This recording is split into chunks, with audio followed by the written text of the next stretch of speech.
welcome back to I Think I Can Sew It. Today I'm showing you 3 knit dresses to sew for fall that bonus work for spring and summer too. First is the Dream On tiered dress by Pattern Emporium. Now if you've never seen a pattern from Pattern Emporiums, you are in for a treat. It's almost overwhelming. The sheer amount of options you get.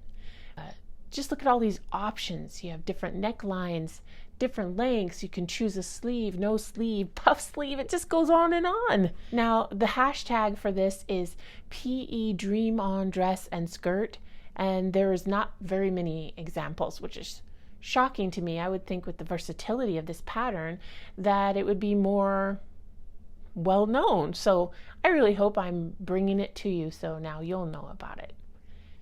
Now I've made this dress twice, and the first one is in this purple slinky knit. It's like a rayon knit, and this is the one I used the elastic to connect the tiers together, and I don't really like how that feels on my skin. So it's a nice dress. Now this version I did in double brush poly with pretty little ditzy flowers. It's pink, and I added a little ruffle on the bottom.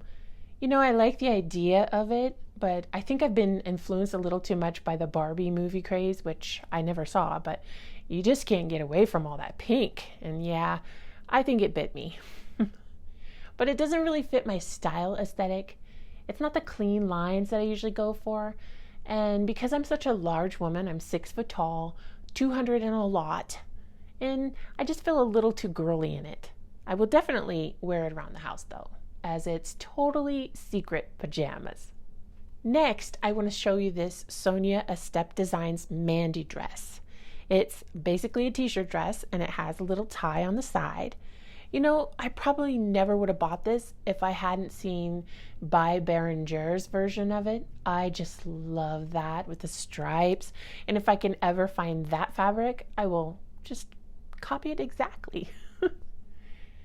The pattern is really easy to construct. It's just the back and the front has the tie built into it, the front of the tie, and you fold it over in half and stitch it together.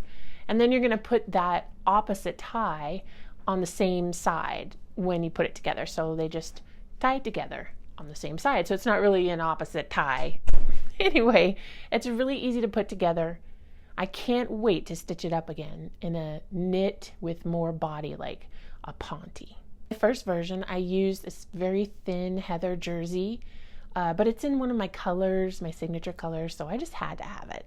And it's very comfortable. I messed up this sleeve, the neckline a little bit, and so it ends up looking like the sleeve has tucks, but I don't mind it. It's a design feature. Third dress is another Pattern Emporium pattern. This one is the go-to fit and flare dress. Now, of course, it has, as usual, so many options, but the star of this pattern for me is the flared skirt. I love the way it flares out, and when you move, it swishes and sways. Also, the bodice is shaped. It doesn't cling to you. Instead, it just cascades off your bust and goes straight down from there, so kind of hides any little tummy day that you're having. For my versions, I have dropped the waist, meaning just cut it a few inches longer, because I like the way the skirt sits right there on my hip. Maybe that even adds to the swish effect. Isn't it amazing how many looks you can get from just 3 patterns? Thanks for watching, and make sure to come back next week. I plan on giving you a great big list of where to go and buy fabric, mostly in the US, because of course everybody knows the best fabric is in Europe. But we have to get it where we're at. So there's plenty of places. I'm going to put it on my blog so you can access it at any time, and I'll put a link for a file that you can download. So come back next week.